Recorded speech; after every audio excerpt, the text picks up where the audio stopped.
Bonjour à tous, Bonjour. bienvenue à ce webinaire sur le référencement. Cet épisode est inclus dans un cycle de formation en ligne qui s'appelle les clés de la visibilité digitale. On l'avait déjà fait l'année dernière. Vous bénéficiez de 4 formations gratuites. La première a déjà eu lieu sur la vitrine digitale, le référencement, ensuite les avis clients et les réseaux sociaux. Alors, aujourd'hui, on va parler du référencement. Je me présente, je suis Christine de Meilleurs Agents et je suis responsable des formations et événements pour Meilleurs Agents. Et je suis accompagnée de Mathieu. Bonjour. Bonjour Mathieu. Je suis Mathieu Chapon, je suis un des fondateurs de l'agence Search for Site, qui est une agence spécialisée sur le référencement. Alors aussi bien le référencement naturel que le référencement payant. Et depuis maintenant 1 an, on développe aussi toute la partie data, la partie analyse de la big data, qui est devenu un sujet très important pour essayer de bien comprendre comment fonctionne le moteur et comment, à partir de son site, on va pouvoir tirer son épingle du jeu. Alors, vous pourrez poser vos questions à la fin du webinaire ou pendant d'ailleurs le webinaire. En revanche, je pense qu'il va durer un peu longtemps, donc on vous répondra soit par mail, soit par téléphone a posteriori. Juste pour ceux qui ne connaîtraient pas, je présente en quelques mots Meilleurs Agents. Meilleurs Agents est une plateforme digitale qui rapproche les futurs vendeurs des agents immobiliers. Le but, c'est qu'on vous aide à signer un mandat avec ces futurs vendeurs et à chaque étape, on va vous proposer des solutions digitales afin de vous rendre plus efficace et vous aider à signer des mandats avec ces futurs vendeurs. Mathieu, est-ce que tu veux rajouter quelque Ouais, chose bien sur sûr. Search Alors, bon, Site? très rapidement, sur Site, on existe depuis longtemps, depuis 17 ans maintenant. On était quasiment l'année qui a suivi la création de Google, donc on connaît assez bien notre métier, on a pas mal d'expérience. On est aujourd'hui 60 collaborateurs partagés entre Nantes et Paris. On est à la fois aussi organisme de formation, vous pouvez effectuer vos formations en référencement naturel ou payant avec nous. Puis le dernier point, c'est qu'on est assez régulièrement présent sur des événements autour du marketing digital ou du search marketing. N'hésitez pas à venir nous rencontrer si vous nous voyez. Alors, on va rentrer dans le vif du sujet. On va commencer à parler du SEO, donc le référencement naturel. Alors, c'est quoi exactement? Alors, la plupart d'entre vous avez tous un site internet. Souvent, vous dépensez quand même pas mal d'argent pour qu'il soit beau, qu'il y ait pas mal de contenu qui présente bien d'abord vos annonces, évidemment, mais aussi les services de votre agence. Donc ça, c'est bien. Mais forcément, il y a un enjeu puisqu'il y a quelques chiffres clés qu'on voulait vous livrer. C'est 91% du marché de la recherche en ligne est accaparé par Google. C'est vraiment presque un monopole, on va dire. C'est un monopole. C'est un monopole. Et on est vraiment sur un chiffre qu'on vous exprime pour l'instant en France, mais dans le monde entier, Google est dominant à plus de 90% dans beaucoup des pays. Et l'autre chiffre clé, c'est que 72% des consultations de sites immobiliers se font sur mobile. Donc, il y a un gros enjeu sur la lecture de vos sites Internet sur mobile. Peut-être que Mathieu, tu veux préciser les deux enjeux. À la fois Google qui vraiment exprime le fait que pour lui, avoir une version mobile, c'est stratégique et c'est nécessaire pour bien se positionner. D'autre part, le fait que l'usage fait qu'aujourd'hui, on est vraiment au quotidien en mobilité, on consulte beaucoup par notre téléphone. Il est vraiment nécessaire pour vous d'avoir un site qui est prêt et qui soit à la fois prêt pour s'adapter aux versions mobiles et qui soit aussi en termes de temps de chargement rapide, avec un bon usage, une bonne visibilité pour que vraiment vos clients que vous allez attirer chez vous vont pouvoir consommer, regarder et découvrir toutes les annonces que vous offrez. On précise juste que le Alors oui, SEO, oui, on vient va parler du de... référencement naturel. Ouais. Donc le SEO, donc c'est un mot en anglais qui veut vraiment dire qu'on va optimiser son site pour les moteurs de recherche et qui a l'avantage, lui, d'être entre guillemets gratuit puisqu'on ne donne pas d'argent directement à Google comme le ferait sur le référencement payant avec le SIA. Alors l'enjeu, c'est évidemment d'être premier sur ces pages de résultats parce qu'en fait, 90% des internautes ne dépassent pas la première page de résultats Tout à fait. Google. Donc, il y a vraiment un enjeu à être dans les premières pages. Et ce chiffre s'est vraiment accentué depuis l'usage du mobile. Avec le desktop, auparavant, on avait un peu plus le temps de découvrir la deuxième page. Là, avec le mobile, on regarde vraiment la première page, voire même le haut de la première page. Et dans ces 90%, il y a une très grande majorité qui regarde les 3 premiers résultats. Donc, c'est stratégique pour vous d'être bien positionné et d'être surtout positionné dans les premiers résultats. Alors, comment ça marche sur Google? Avec Mathieu, on a déjà préparé une petite requête pour que vous voyez un peu comment ça marche. Alors, on a cherché, tout simplement, on a fait une requête qui dit, moi, je recherche une agence immobilière à Montparnasse. Tout à fait. Donc là, dans ce cas précis, on n'est pas sur une requête sur une agence précise, on ne tape pas un nom, on tape une requête plutôt générique dans une localité qui est Montparnasse.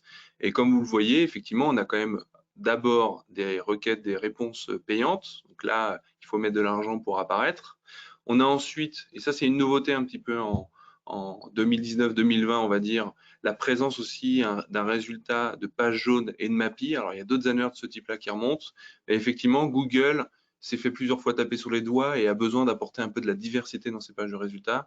Donc, c'est intéressant de dire aussi que c'est pas seulement sur Google que vous pouvez être présent, parce que Google fait apparaître des annuaires, donc il faut aussi faire son travail sur page jaune, sur MAPI, sur d'autres types d'annuaires. L'autre point qu'on voit, c'est que comme j'ai fait une requête avec une localité, il y a le résultat map qui apparaît avec un top 3 des agences qu'ils considèrent étant les plus pertinentes dans cette zone géographique. Et là aussi, il y a des critères pour être le premier, pour être le deuxième, etc. On voit quand même que le premier, c'est celui qui a les avis les plus forts, celui qui a la meilleure note, mais pas que. Il y a d'autres éléments qu'on va un peu expliquer aujourd'hui qui permettent d'être bien positionné. Et tout en bas, après vraiment la ligne de flottaison, on voit apparaître les premiers résultats dits naturels au sens classique du terme et classique du SEO, avec donc Foncia, meilleur agent qui apparaît avec une agence, etc. Donc, il y a vraiment plusieurs stratégies de référencement naturelles et il est important de toutes les traiter correctement. Alors, on va peut-être prendre aussi l'exemple du coup Oui, d'une requête sur tout une à agence, fait. sur le nom d'une agence précise. Donc, on a tapé le nom de cette agence à Montparnasse. Tout à fait. Donc là, cette agence-là, elle apparaît avec une présentation sur la droite, qu'on appelle un knowledge, et qui permet de réunir un certain nombre d'informations sur elle, à la fois des photos, son nom, son adresse, son numéro de téléphone, etc. Et pour maîtriser un peu cette communication à travers ce type de support-là, il y a une interface qui s'appelle Google My Business, dans lequel vous n'avez peut-être jamais rentré l'information vous-même, mais Google au départ a fait un premier travail à partir de ce qu'il découvrait sur le web pour constituer ce genre d'annuaire. Et vous devez absolument prendre la maîtrise de ça parce que parfois les photos affichées, les numéros de téléphone ne sont plus les bons, les adresses peuvent être erronées. Et si un client vous cherche et typiquement tombe sur une fiche qui est erronée, bah, vous louperez un lead, un entretien ou une rencontre avec cette personne-là. Et donc, c'est l'encart qui apparaît sur la droite de Tout à fait. l'écran et qui met en avant pas mal d'informations, hein, puisqu'il y a le lien vers le site web de l'agence, comment y aller, les avis clients, etc., Ouais, etc. on peut même converser, on peut même poser une question, comme vous le voyez, avec son téléphone, avec son ordinateur, directement à l'agence. Vous recevrez un mail si vous vous êtes inscrit et vous pourrez commencer à du coup avoir cette conversation et débuter votre activité. Alors, par contre, comme disait Mathieu, c'est à vous de peaufiner cette interface, hein, cet encart, puisqu'il faut compléter avec des informations que seul vous pouvez donner ou modifier, et c'est gratuit. Tout à fait, c'est gratuit, c'est important de le préciser. Chez Google, tout n'est pas toujours gratuit, mais dans ce cas-là précis, c'est l'est. Et vraiment, ce qui fonctionne avec cette interface-là, c'est à la fois l'exhaustivité des informations que vous allez renseigner. Vous allez voir, il y a beaucoup de champs à remplir et plus Google vous les donnez d'informations, plus il va vous valoriser, vous faire remonter. Et d'autre part aussi, c'est l'animation que vous allez faire. Si régulièrement, vous mettez des photos, vous répondez aux avis des gens, vous répondez aux questions qui peuvent être posées, ça va indiquer à Google qu'il y a quelqu'un derrière, que vous êtes actif et que s'il vous met en avant, il a la garantie que l'utilisateur sera satisfait parce qu'il aura du répondant. Donc c'est important là aussi de passer un peu de temps, alors peut-être pas tous les jours, mais quand même une fois par semaine, de regarder si vous n'avez pas des messages en attente ou si vous n'avez pas une nouvelle photo à mettre en avant. Ça compte, c'est important. Alors, on revient sur notre présentation. Alors, on vous a montré Google My Business. Alors maintenant, on va parler des bonnes pratiques en SEO. Il y a vraiment 3 étapes clés pour le référencement Ouais. naturel. Tout à fait. Alors, on va pas rentrer, on va pas rentrer dans la technique, mais tout d'abord Google pour découvrir l'ensemble des sites qui existent, les nouvelles pages créées, voire les nouveaux sites lancés. Il a une sorte de robot qui va explorer le web et va découvrir tous ces contenus. Une fois qu'il arrive à découvrir vos contenus, il va les mettre dans une index, on appelle l'indexation. Et dans cet index-là, il va faire un travail algorithmique complexe avec un certain nombre de critères qu'on connaît et d'autres moins, qui vont permettre par la suite de vous positionner, de ranker, donc le travail de ranking dans les pages de résultats, et vous permettre de vous positionner sur les requêtes qui vous intéressent.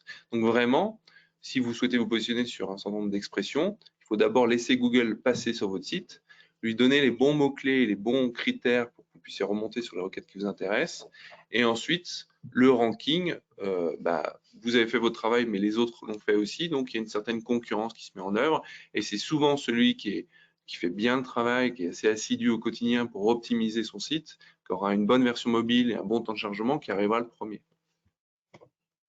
Alors, plus concrètement, on va rentrer un peu dans la technique. Ouais, un petit peu. Alors vraiment, depuis toujours, on parlait au départ de 3 piliers du SEO. On en rajoute un 4e depuis maintenant quelques années. Les 3 premiers, c'était la technique, que le site soit rapide, avec une version mobile et bien adapté pour les moteurs de recherche. Deuxièmement, le contenu. Si vous n'avez pas de mots, il ne peut pas comprendre que vous souhaitez vous positionner sur une requête donnée. La popularité. Alors vous, dans votre cas précis, au niveau local, c'est très important d'avoir des liens dans l'environnement géographique dans lequel vous vous trouvez. Et donc avoir des liens depuis sa mairie, une office de tourisme ou d'autres institutions, c'est un poids assez fort qui va donner une certaine légitimité à votre site à se positionner dans ce secteur géographique.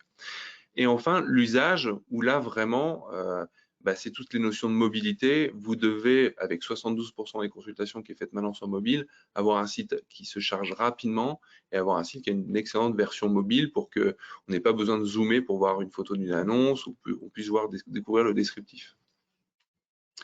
Alors, on va parler plus précisément de la technique. Oui, tout à fait. Alors, on l'a dit, on le redit, c'est parce que c'est vraiment un point important, étant donné que beaucoup de gens consultent maintenant par le mobile. Alors, certains diront aussi beaucoup par les applications, mais aujourd'hui, on s'adresse à des acteurs qui n'ont pas forcément une application, donc ils doivent avoir une bonne version mobile de leur site web. Et le deuxième temps, c'est que dans toutes les études qui sortent, on sait aussi qu'un internaute a du mal à attendre si le temps de chargement du site est long, particulièrement lorsqu'on est en mobilité. Alors, nous, sur la région parisienne et même sur d'autres grandes villes de France, quand on est dans le métro, quand on est dans le bus, on n'a pas toujours la 4G qui fonctionne à plein régime. Donc, si on est en 3G et que déjà en 4G, on a du mal à charger son site, en 3G, ça va être plus difficile de le faire apparaître. Ouais, 3 secondes, c'est court, hein, en fait. Ouais, on est très impatient, en fait, très quand on est impatient, sur une page de recherche. Donc voilà, il faut vraiment faire attention à ces deux notions, en fait. Et le contenu, alors là aussi, Mathieu t'en parlait, le choix des mots est très important. Qu'est-ce qu'on veut, en fait? C'est ça la question qu'il faut peut-être se poser.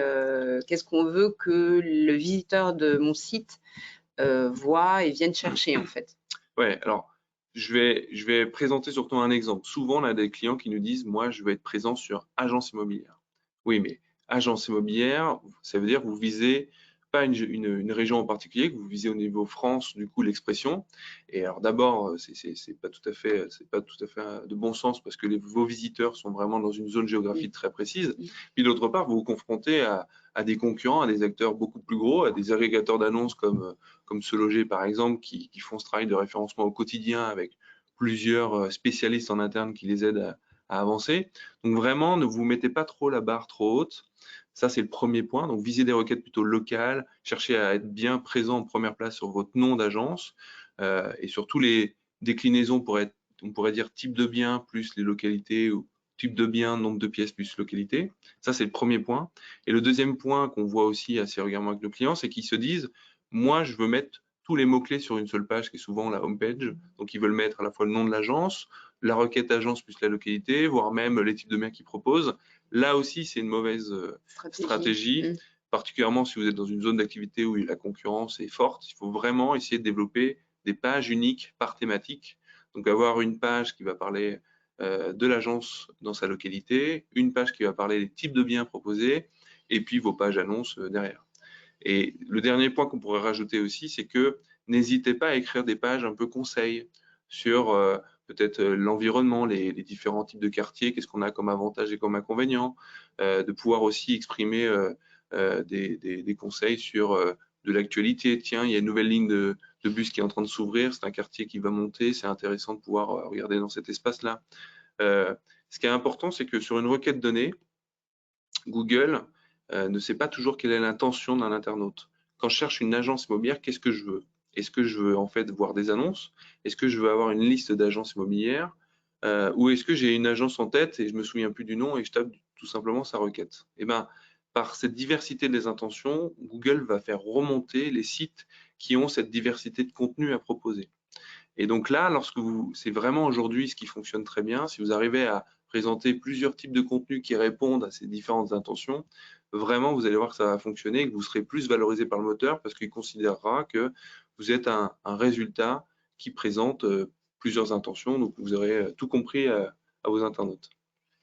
Alors, le choix des termes est stratégique. Tu en Ouais, parlais un peu. vraiment. Alors, ce qu'il faut vraiment retenir, c'est que il y a le choix des termes. Ne choisissez pas forcément un jargon que vous utilisez, qui est dédié, qui est lié un peu à votre activité. Ouais. C'est de vous adapter vraiment aux expressions qui vont être tapées par les internautes. Deuxièmement, les expressions les plus fortes, il faut les mettre plutôt dans les titres et dans les balises SEO que vous travaillerez avec la personne ou vous-même directement. Donc, on parle de balises title, de balises d'attribut H1. Le troisième point, c'est que ne cherchez pas à travailler que le terme agence immobilière. Il y a les déclinaisons pluriel singulier. Il y a des notions de professionnel de l'immobilier. Si vous êtes un mandataire, il faut travailler aussi sur cette requête-là, vraiment. Et puis on pourrait parler des types de biens. Il y a des maisons, il y a des villas, il y a des péniches, des châteaux, des appartements, des studios. On préférera utiliser studio qu'appartement, une pièce, par exemple. Donc vraiment, faites ce travail de réfléchir un peu à la terminologie que vous voulez utiliser pour bien correspondre aux requêtes de vos utilisateurs, des internautes de votre région. Et enfin, ça aussi c'est important et vraiment je sais que c'est pas toujours évident.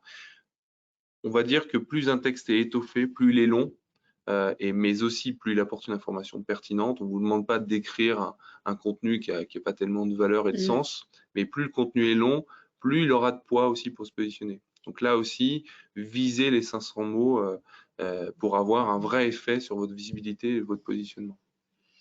Alors, après le contenu, oui, oui, il y a peut-être ça tu en as déjà un peu parlé, mais c'est intéressant de revenir Ouais, là-dessus. tout à fait. C'est ce qu'on vous dit, c'est vraiment essayer de construire des pages par type de requête. Alors, sur vente maison et maison à vendre, vous n'allez pas faire 2 pages. C'est les mots qui sont très liés. Donc là, vous allez construire qu'une seule page. Mais dès que vous changez vraiment de type de bien ou de type de service proposé, créez une page, vous serez plus fort et vous serez meilleur que votre concurrent s'il ne le fait pas. Alors, la popularité. Tout à fait. Donc, ce que je disais, que c'est vraiment la popularité, elle se construit à partir de liens qui seraient obtenus depuis d'autres sites. C'est-à-dire, vous avez une mairie qui a un espace annuaire et qui présente les professionnels de l'immobilier dans la commune.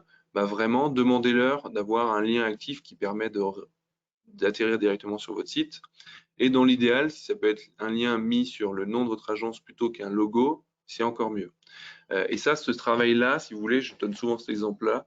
Lorsque vous avez une superbe voiture, s'il lui manque de l'essence pour avancer, vous irez pas loin. Et là, le netlinking, c'est vraiment le catalyseur, ce qui va vous permettre d'aider votre site à mieux se positionner et encore une fois à faire la différence avec les autres concurrents. Alors là, c'est un petit exemple effectivement avec une requête, Ouais, toujours tout à fait. agence immobilier Bordeaux-Lac. Donc on est sur agence immobilier et une localité précise. Ouais, tout à fait. Donc là, on voit que sur cette requête donnée, au moment où on l'a effectuée, le site de l'agence ne remontait pas. C'était un des sites généralistes du type meilleur agent qui remonte premier et se logeait juste derrière. Là, vraiment, déjà, il faut quand même se dire que si cette agence ne remonte pas sur cette requête-là, elle a un problème de référencement et peut-être que le problème est lié à sa popularité parce qu'en réalité, elle devrait être légitime pour remonter vraiment sur cette expression-là. Là, aujourd'hui, vous avez des gros acteurs qui remontent très bien et qui arrivent à bien se positionner, mais quand même, Google prend en compte le fait que si le site traite vraiment une zone géographique, il sera certainement plus pertinent. Donc, vraiment, n'hésitez pas à travailler ce levier-là, il est très important pour vous. Voilà. Et surtout, si vous vous lancez, quand vous vous lancez, je sais que vous aurez fait votre site web, vous aurez écrit vos contenus, vous aurez l'activité démarrera, mais sachez qu'elle n'explosera pas ou vraiment elle ne montera pas dans le résultat de recherche si vous n'avez pas un minimum de liens qui pointent vers vous. Et en attendant, l'intérêt d'être sur des sites comme Meilleures Agences, Tout à c'est qu'on fait. bénéficie effectivement d'un très fort trafic, une bonne indexation dans les moteurs de recherche Google. Et du coup, on emporte avec nous, on va dire, la visibilité de plus petites agences qui ont forcément moins de trafic sur leur site. Voilà. La popularité, c'est aussi les réseaux sociaux. Ça peut être un levier complémentaire à Google. Tout à fait. Alors, on les positionne moins sur la notion de popularité au sens traditionnel avec des liens qui pointent, parce que les liens sur les réseaux sociaux ne comptent pas directement pour le moteur. Il y a souvent des barrières, il faut souvent se connecter. Google ne sait pas se connecter à ces interfaces-là. Par contre, le fait que vous soyez cité sur les réseaux sociaux, avec ou sans lien, ou qu'il y a une certaine attractivité, il y a un certain buzz sur une activité qui pourrait vous concerner, va faire que Google va le comprendre, va s'en rendre compte et va se dire, tiens, ça, c'est l'agence ou c'est le professionnel immobilier du moment. Et donc, lui, je dois le faire remonter dans le résultat parce qu'il y a sur les réseaux sociaux des gens qui parlent de lui. Donc ça, c'est aussi important du coup de ne pas le négliger. Et puis, ça reste un autre levier d'acquisition de trafic. Et alors, les avis clients aussi, c'est intéressant d'en parler par rapport à la popularité. C'est Ouais, quoi l'impact?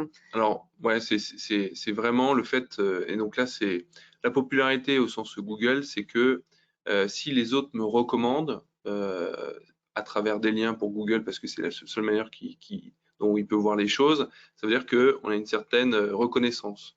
Et les avis, bah, ça compte dans votre positionnement, les avis positifs, mais aussi le fait de pouvoir répondre à ces avis, montrer qu'on est là pour expliquer, que s'il y a eu une mauvaise note, bah, de pouvoir dire bah, écoutez, je suis à votre disponibilité si vous voulez qu'on puisse échanger et comprendre ce qui n'a pas été. Mais vraiment, plus vous allez accumuler en volume d'avis, et puis surtout si vous avez des bonnes notes, vraiment, ça va être un levier sur votre visibilité et votre positionnement. Donc, il y aura un autre webinaire sur les avis clients, on en Mm. reparlera, mais effectivement, c'est très important pour aussi votre visibilité sur Internet.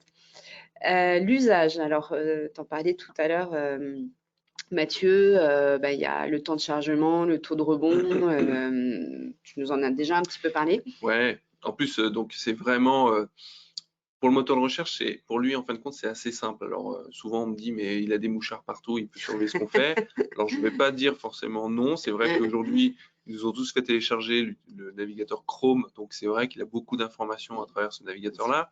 Mais tout simplement, lui, il maîtrise sa page de résultats. Lorsque quelqu'un fait une requête, il arrive sur un site et il le voit tout de suite revenir sur la page de résultats, certainement parce qu'il n'a pas été satisfait de ce qu'il a trouvé, bah, il va vous faire baisser dans les positions parce qu'il se dit bah, quand je le mets en avant, les utilisateurs ne sont pas satisfaits, donc je ne vais pas le mettre en avant, je ne vais pas bien le positionner. Et cette insatisfaction des utilisateurs, ça peut être lié au temps de chargement du site, à la qualité des images, ou alors un contenu qui n'est pas assez intéressant ou ne répond pas directement à la requête. Donc vraiment, il faut que vous puissiez aussi faire ce travail-là, de vous demander si chacune de vos pages que vous allez travailler répond correctement à un internaute en termes d'information et en termes de temps de chargement. Donc parfois, on a des agences qui mettent des superbes photos, mais comme elles ne font pas le travail de légèrement les compresser, de diminuer leur poids, bah, ça a un impact sur le chargement du site et bah, cette superbe photo n'est pas vue. Ouais, faites attention avec toutes les photos effectivement que vous mettez sur votre site, effectivement. Alors, on va parler plutôt concrètement de Oui, comment je me fais aider là-dessus, parce que vous n'êtes pas des informaticiens hein, et ce n'est pas votre cœur de métier. Donc, comment vous pouvez être accompagné sur le sujet du référencement naturel? Alors, c'est un métier d'expert, comme vous le montre Mathieu, donc ça a un coût. Alors là, on a essayé de un peu penser à tous les modes de tarification qu'on peut trouver sur le marché pour vous donner un peu une idée et comment vous pourriez travailler demain sur votre référencement naturel. ouais, tout à fait. Alors en général, effectivement, on peut avoir 4 types de missions ou en tout cas de tarification. La première, c'est au projet. Je décide de travailler avec quelqu'un pendant une durée d'une année et au fil de l'année, il va m'accompagner, m'aider à faire les bons choix d'un point de vue wording, d'un point de vue sémantique, les bons choix techniques, mais va me donner des recommandations pour savoir comment on peut améliorer les choses, voire même si c'est quelqu'un qui est un webmaster, va pouvoir directement agir sur mon site. Donc là, le référencement naturel, il faut bien aussi comprendre que c'est pas seulement le travail de l'expert, c'est aussi le travail de notre client. Et lorsqu'on a besoin d'avoir des photos, lorsqu'on a besoin d'avoir du contenu, bah, vous êtes les professionnels du métier, vous êtes ceux qui savent mieux parler de votre activité. Et souvent, on va avoir besoin de vous pour mettre en place un certain nombre de choses, particulièrement liées au contenu, ou peut-être au niveau des liens. Si vous connaissez quelqu'un à la mairie ou si vous connaissez quelqu'un à l'office du tourisme, ce sera plus facile pour vous d'obtenir le lien que l'expert que vous allez utiliser. Donc ça, c'est vraiment tarification sur le projet, sur une longue durée. Le deuxième point, c'est à la journée. Moi, je ne vous le recommande pas parce qu'à la journée, on a le temps de faire peu de choses. Nous, experts, quand on arrive quand on découvre un site, on a besoin d'un peu de temps pour comprendre quelles sont ses forces et faiblesses et pourquoi aujourd'hui il ne remonte pas correctement sur un certain nombre d'expressions. Et puis, c'est un dialogue qu'on a ensemble. On a besoin de comprendre avec vous quels sont vos objectifs, sur quoi vous voulez vous positionner, qu'est-ce qui est moins important. Donc vraiment, tarification à la journée, c'est vraiment si vous avez une idée précise et vous voulez faire travailler sur un tout petit sujet ou sur un sujet en particulier. Mais il faut, je pense, à mon avis, déjà connaître un peu le métier pour bien savoir quel est son besoin réel. L'autre point, c'est tarification à la performance. Donc là aussi, c'est un type de prestation qui peut être intéressante parce que vous payerez en fonction des résultats. Nous, experts, ce qu'on a toujours un peu du mal, c'est que comme on va passer beaucoup de temps au départ et que le résultat dépend aussi beaucoup de notre client qui va mettre ou non en place les recommandations, parfois, on ne maîtrise pas entièrement. Pardon. Donc du coup, si vous souhaitez avoir ce type de tarification, travaillez avec des professionnels qui sont capables à la fois de faire du conseil dans le référencement et directement aussi d'agir. C'est-à-dire un webmaster ou quelqu'un qui gère des sites ou qui les construit et qui va avoir cette appétence SEO pourra être capable de à la fois donner le conseil et à la fois l'appliquer sur votre site. Ça, c'est dans ce cadre-là qui, à mon avis, ce type de tarification peut être utilisé. Et enfin, il y a aussi beaucoup d'agences qui proposent des abonnements mensuels. Donc là aussi, ça peut être plus intéressant en termes d'absorption du coût de votre côté. Après, quand même, je le dis de manière assez honnête, souvent, ça peut être des prestations qui peuvent être un peu génériques, un peu automatiques, et vous perdrez un petit peu le côté peut-être un peu sur mesure qu'on peut attendre sur des tarifications plus au projet. Merci Mathieu. Alors là, on a mis quelques exemples, que vous ayez des idées d'ordre de prix en fait. Ouais. Alors les fourchettes sont assez larges comme vous allez le constater. L'audit SEO basique entre 500 et 2000 euros. Voilà. Rédaction de contenu entre un article entre 30 euros et 200 euros. Alors là, peut-être que tu peux nous expliquer. Effectivement, il y a 3 facteurs qui jouent, Mathieu. Tout à fait. Donc, déjà, il y a le rédacteur. 30 euros, on est souvent sur des rédacteurs qui sont plutôt offshore. 200 euros sera sur des articles un peu de spécialistes. Donc, vraiment, si vous avez besoin de traiter d'un sujet qui est important pour vos clients et que vous voulez vraiment apporter une information qui va être utile, l'article va être plus autour de 150, 200 euros. Et bien sûr, ce qui fait le prix, c'est aussi la longueur de votre article. Vous ne payez pas la même chose si c'est 300 ou 2000 mots. La qualité, l'information communiquée et la complexité. Si vous avez un article à faire par un avocat, ça va vous coûter entre 300 et 400 euros. Donc vraiment, forcément, le prix joue. Et le dernier point, c'est que ces fameux liens, ça coûte cher, ces liens-là aussi. Donc si déjà vous avez un certain nombre de portes d'entrée, comme on l'a dit, sur des institutions publiques, allez-y, surtout si c'est gratuit. Parfois, les offices de tourisme vous proposent un système d'abonnement pour être inscrit à l'annuaire. Ça sera rarement 300 euros, mais bon, après, chaque office de tourisme a ses prix. Mais c'est vrai que par la suite, si vous voulez acheter quelques liens sur des sites spécialisés, ça démarre en général entre 150, 200 jusqu'à 300 euros. Et sur les gros sites, on peut aller sur plusieurs dizaines de milliers d'euros par mois. Oui, donc les fourchettes sont très larges. Suivre les performances du SEO. Oui, c'est bien d'en faire, mais il faut peut-être suivre les performances pour savoir ce que ça donne. C'est souvent ça le problème, c'est que si on n'a pas conscience de ce que ça apporte vraiment sur son site, on ne se rend pas compte du coût de résultat. Et il est vrai aussi que le référencement naturel, déjà, ça ne porte ses fruits que quand on met en place sur le site les actions. Alors, sauf sur la partie netlinking, la popularité, si on achète des liens, mais sinon, tout ce qui est fait sur le site, il faut attendre que ça soit mis sur le site. Et après, il faut attendre que le moteur repasse sur votre site et comprenne et juge que c'est plus qualitatif. Donc, quand vous mettez en place vos actions, sachez que vous avez entre 3 semaines et 1 mois à attendre avant d'avoir un résultat positif, neutre ou négatif. Donc là, il faut être patient. Et pour mesurer ce résultat, on vous propose 3 indicateurs. D'abord, la recherche organique, c'est vraiment le trafic qui est généré sur votre site. Le positionnement, suivre un certain nombre de positions qui vous intéressent et on va vous parler d'un outil pour le faire gratuitement sur quelques expressions. Et le dernier point vraiment qui concerne votre activité, c'est la génération de contacts, de leads, qui là, pour vous, va vraiment montrer que l'investissement et le retour sur investissement est intéressant. Alors, on va détailler un peu chaque point, Mathieu. Tout à Donc, fait. la recherche organique, c'est le trafic qui arrive naturellement du coup sur votre site. Voilà, donc ça désigne en fait tous les visiteurs qui trouvent votre site par le biais des moteurs de recherche sans cliquer sur des annonces publicitaires. Donc, c'est vraiment le référencement naturel. Là, l'enjeu, c'est de mesurer les visites acquises grâce aux moteurs de recherche, donc essentiellement Google, évidemment. Ensuite, il y a le suivi du positionnement. Voilà, donc ça, Mathieu, tu peux peut-être nous expliquer.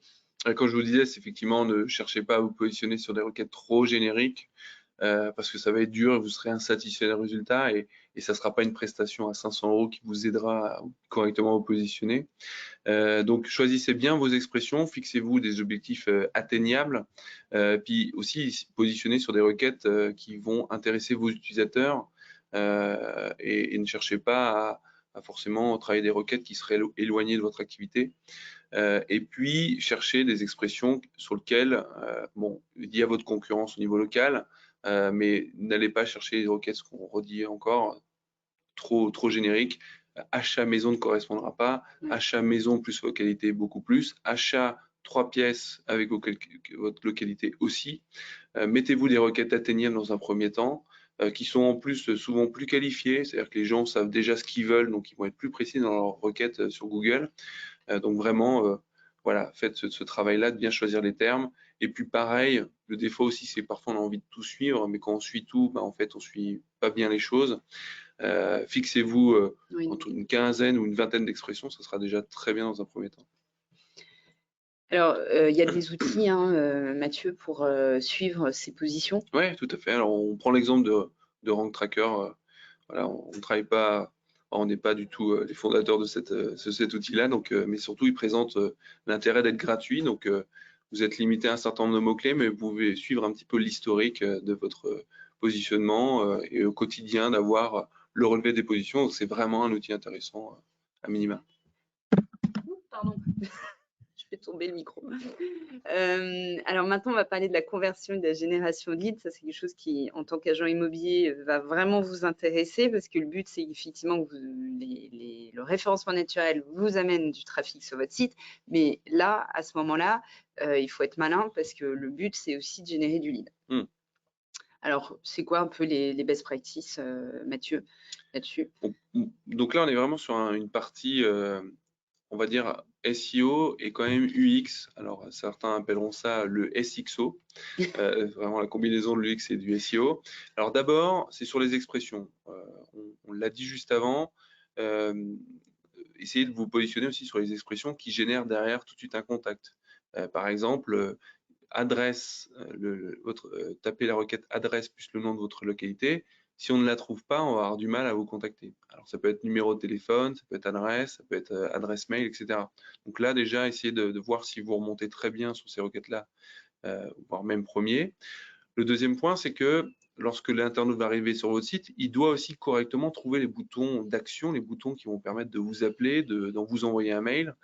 Alors, on peut positionner le bouton sur un lien, le lien contact qui va permettre de remplir le formulaire. Mais moi, je vous invite aussi à mettre votre numéro de téléphone de manière assez visible en haut de la page. Ce qui vous intéresse, vous, c'est quand même d'avoir une prise de contact rapide. Donc, ne cachez pas votre bouton, mettez-le vraiment en avant. Peut-être mettre même un numéro de téléphone call tracké pour savoir que la personne vous appelle via un numéro qu'il a vu sur votre site. Comme ça, vous identifiez la part de trafic venant du site. Tout à fait. Alors, pardon. Du coup, les outils de suivi. Donc, Analytics vraiment pour le suivi de l'audience. Alors, vous n'aurez pas que le référencement naturel qui va remonter, vous aurez tous les leviers. Donc, pour suivre ce trafic-là, il faut déposer un tag sur vos sites, bien entendu. Et donc, vous aurez beaucoup d'informations. Vous n'aurez pas, par contre, les expressions tapées par les internautes pour remonter, pour visiter votre site. Ça, vous allez retrouver dans une console qui est moins connue, qui s'appelle la Search Console. Donc là, vous tapez Google Search Console et vous devez vous connecter avec votre Gmail. Et là aussi, vous devez ajouter un tag sur votre site pour permettre de valider votre site avec cet outil-là. Et alors là, ça c'est super, c'est vraiment une mine d'or pour nous. Ça vous donne toutes les informations que Google perçoit et voit sur votre site. Donc il va vous parler de votre temps de chargement, il va vous parler un peu du référencement du site, combien de pages lui voit versus vous, combien vous avez de pages réellement. Et puis il va vous donner les expressions qui sont tapées pour atteindre votre site. Et ça, c'est toujours très intéressant de regarder un petit peu les mots-clés parce que vous allez peut-être prendre conscience que y a beaucoup de recherches qui se fait sur une expression à laquelle vous n'auriez pas pensé. Et ça va vous aider aussi à travailler votre contenu en disant tiens, je vois quand même qu'il y a beaucoup de gens qui recherchent telle information. Moi, sur mon site, c'est pas très développé. Il va peut-être falloir que j'ajoute un encart, un contenu, voire la création d'une page dédiée à ce sujet-là pour mieux remonter et encore plus générer de trafic. Donc, première fois que vous allez aller sur ces outils-là, si c'est une première pour vous, c'est pas simple, il y a beaucoup de boutons, il y a beaucoup de graphiques, et c'est comme tout, il faut passer un peu de temps pour se sentir à l'aise. Vous allez voir que ça apporte vraiment des informations très utiles. Oui, et puis faites-vous aider par la personne qui vous Tout à fait. accompagne en référencement naturel, qui est complètement habitué à voir ses Ouais. tableaux de bord, donc qui pourra Et, vous accompagner. bon, chez nous, on aime ça, mais les SEO aussi adorent, les SEO, les référenceurs adorent aider nos clients à aussi mieux maîtriser, mieux comprendre les indicateurs. Votre objectif, si vraiment vous vous sentez, vous avez envie de le faire, c'est aussi de gagner en autonomie sur ces outils-là pour que au quotidien, vous puissiez suivre vos indicateurs et être réactif. Là aussi, c'est un point important, la réactivité, c'est important. Alors, en conclusion, qu'est-ce qu'on peut dire, Mathieu, sur le SEO? Alors, le référencement naturel, ce qu'il y a de bien, c'est que vous allez viser plusieurs expressions. Plus vous allez mettre de contenu, plus vous allez remonter dessus, et pas seulement sur l'expression exacte, mais aussi sur des expressions un peu connexes, qui seront liées au contenu que vous allez écrire. Donc ça, c'est intéressant d'avoir une visibilité assez large.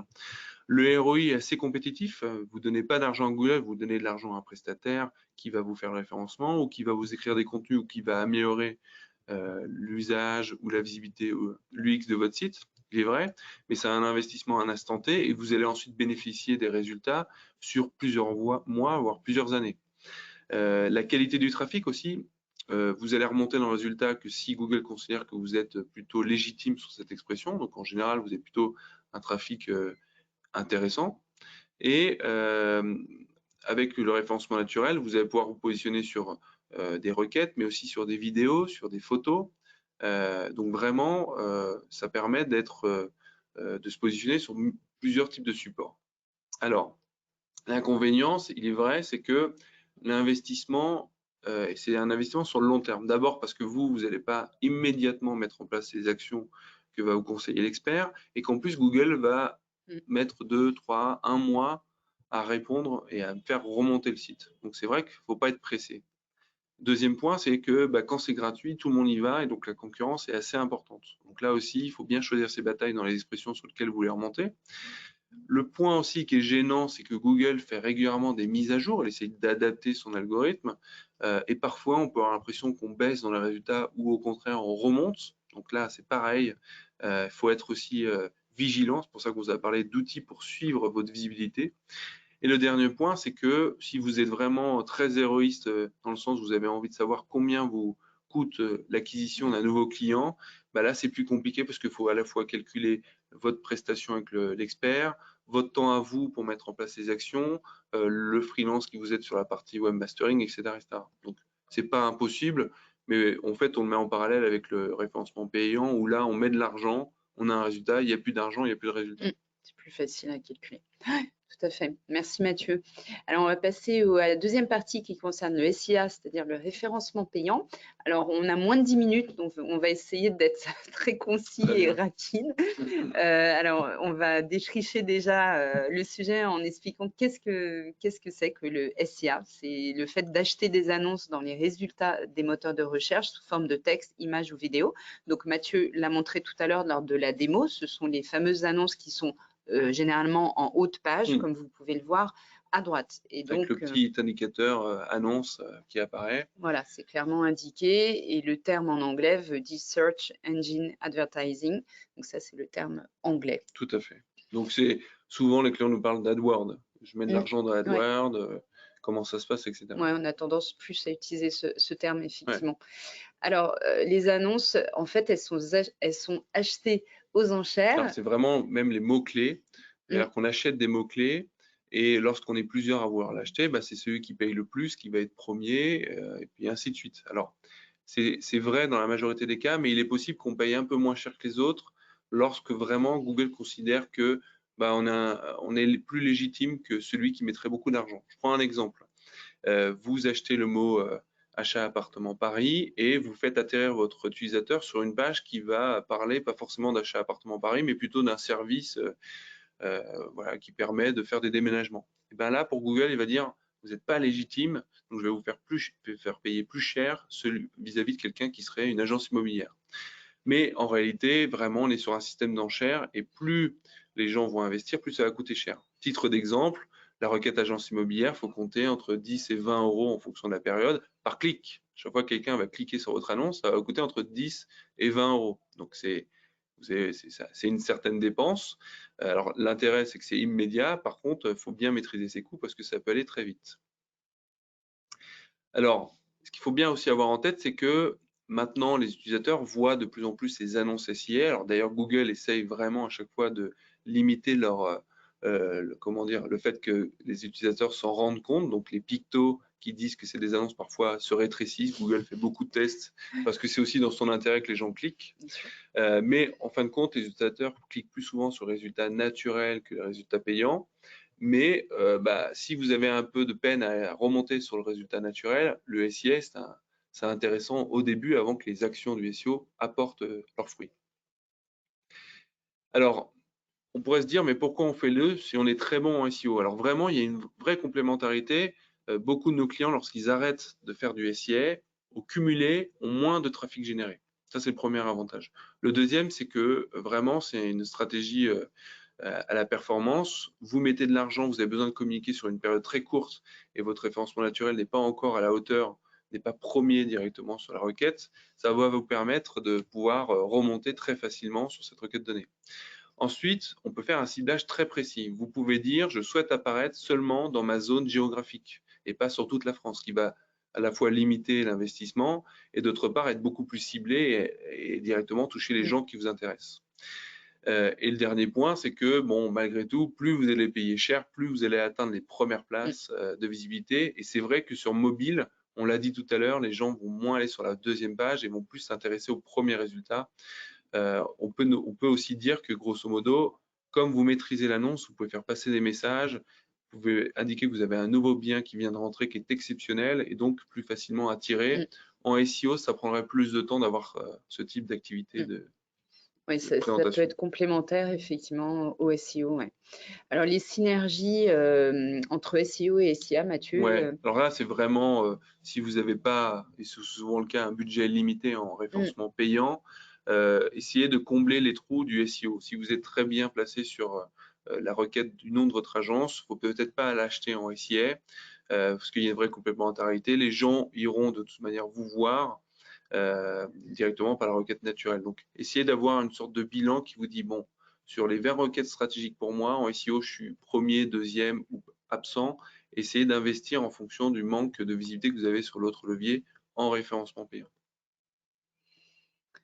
Alors, on va parler des bonnes pratiques en SIA et quelles sont les questions, effectivement, qu'il faut se poser. Oui, tout à fait. Alors, vraiment, comme c'est un levier qui peut vite coûter cher, fixez-vous des objectifs. Quelle zone vous voulez cibler, quelle expression vous voulez vraiment, sur lequel vous voulez remonter en payant, parce que vous n'allez pas pouvoir acheter toutes les expressions et diffuser en permanence. Vous pouvez aussi choisir vos créneaux horaires.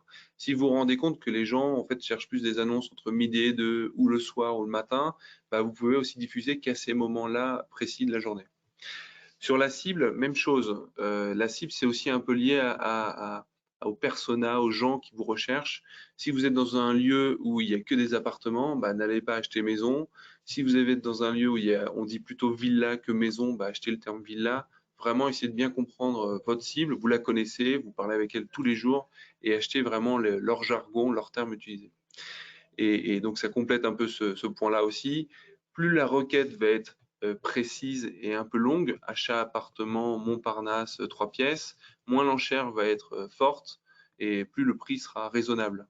Plus l'expression sera courte et plus ça va vous coûter cher. Donc là aussi, il faut bien choisir vos termes, à la fois pour bien cibler vos clients et pour maîtriser votre budget. Ouais, alors sur l'expression longue, il y aura peut-être un peu moins de trafic, mais il sera plus pertinent en Ouais, fait. plus pertinent, Mm. plus qualifié. On aura vraiment des gens qui savent exactement ce qu'ils veulent. Et vous n'aurez pas quelqu'un qui arrivera en disant bah, je souhaite des renseignements. Là, une requête précise, ça veut dire qu'il a vraiment une intention particulière de trouver un bien précis. Alors bien rédiger des annonces, ça vous faites tous les jours Tout à pour fait. vos clients, pour les annonces que vous mettez sur les différentes plateformes.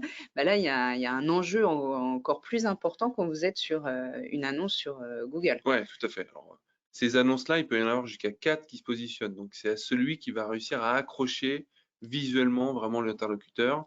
Et il est important de mettre en avant vos forces, vos qualités. On a pris cet exemple-là. C'est un acteur qui a 40 ans d'expérience. Vraiment, il couvre la zone intéressée par le client. Et puis, il met en avant son numéro de téléphone dans son annonce, ce qui est possible de faire. Donc, vraiment, on voit que bah, c'est un acteur de confiance, on est rassuré et en plus, on peut le contacter très rapidement. Donc il faut faire aussi attention à l'annonce, qu'elle ne soit pas trop générique et très précise et de qualité. Alors on va passer au deuxième sujet qui est par qui passer, combien ça coûte. Comme pour le SEO, ben, il y a des enjeux financiers. Tu en as déjà un peu parlé, Ouais, Mathieu. tout à fait. Alors vraiment, il y a des freelances, des gens qui travaillent seuls et il y a des agences. Vous pouvez commencer avec un freelance Mm. qui seront très bons, voire meilleurs que certaines agences, mais vraiment, vous trouvez tout et vous avez des gens très compétents.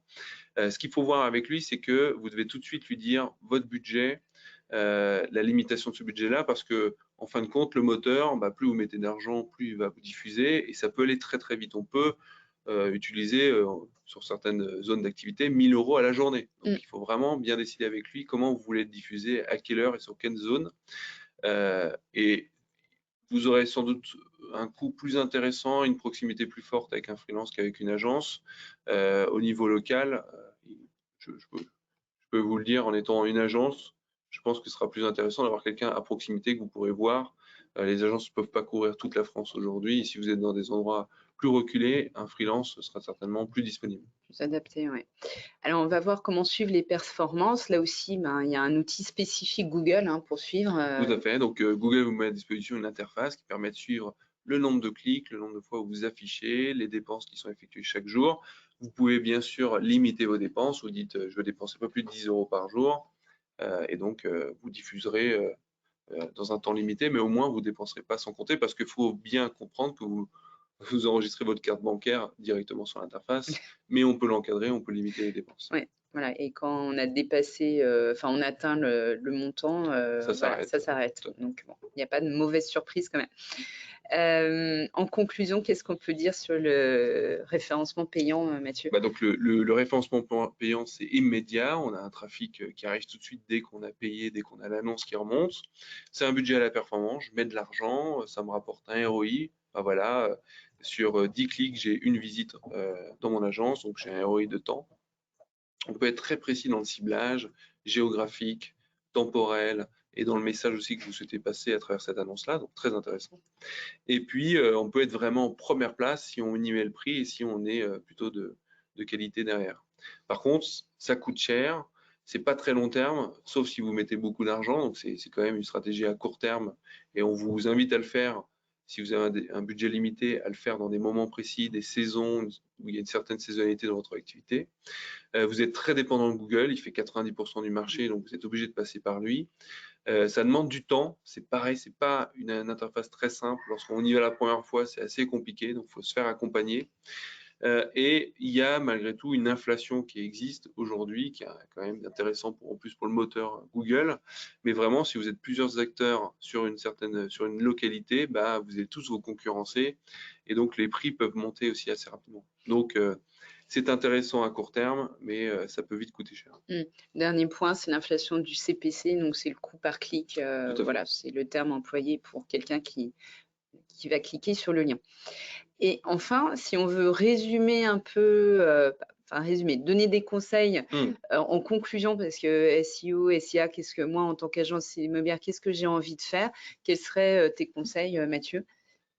Alors, tout dépend de à quelle étape on en est, mais si vous vous lancez, vraiment, faites bien les choses dès le départ. Essayez de prendre le temps de faire un beau site performant. Ne négligez pas cet aspect-là de temps de chargement et de site mobile. Ça, c'est très important. Si vous êtes déjà présent et existant, bah, faites un bilan, faites un état des lieux de savoir sur quels mots-clés vous positionnez, comment mon site répond sur une version mobile. Faites vous-même le test, essayez de voir comment l'usage peut être fait. Et si vous vous rendez compte que bah, vous souhaitez développer votre activité, que vous n'êtes pas encore assez fort en référencement naturel, bah, faites du référencement payant. Ça permettra de pallier un petit peu, de vous faire connaître. Vous n'êtes pas obligé de faire du référencement payant pour générer des contacts, mais aussi pour vous faire connaître dans la localité où vous vous trouvez. Donc ça, c'est important.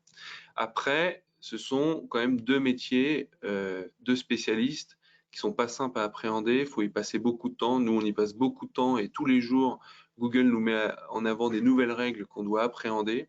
Donc ça, je pense qu'il faut vraiment vous rapprocher de quelqu'un qui puisse travailler avec vous. Euh, donc le SEO, ça met du temps, mais c'est sur le long terme en termes de résultats. Le SIA, c'est immédiat, mais ça coûte cher. Et vraiment, c'est deux leviers complémentaires qui sont tous les deux intéressants et qu'il faut utiliser. Merci beaucoup, Mathieu. Je rappelle que vous organisez régulièrement des petits Oui, déjeuners tout à chez fait. Search On for fait des petits Site. déjeuners, on fait des webinaires aussi, donc n'hésitez pas à aller sur le site Search for Site, de vous inscrire à la newsletter et vous serez prévenu tout de suite ou directement nous appeler, vous serez prévenu pour être au courant des prochains événements. Eh bien, merci beaucoup, Mathieu. Merci à toi. Et puis, on met aussi votre numéro de téléphone parce que s'il y a des questions voilà, un Bien peu sûr. pointues, techniques, il ne faut pas hésiter à appeler Search for Site à ce numéro pour poser vos questions et voir peut-être comment vous pourriez être accompagné. Enfin, je précise qu'il y aura 2 autres sujets qu'on traitera dans ce cycle de formation, un sur les avis clients et un sur les réseaux sociaux. N'hésitez pas à vous inscrire ou à regarder les replays qui sont déjà sur notre blog pro. Et enfin, quand vous fermerez votre fenêtre concernant cette formation en ligne, vous aurez un petit questionnaire qui va apparaître et en fait, nous, on vous remercie d'avance d'y répondre. Ça nous aidera à améliorer la qualité de nos formations en ligne. Voilà. Merci encore Mathieu et Merci. puis à très bientôt À bientôt. pour une prochaine formation en ligne Meilleurs agents. À bientôt.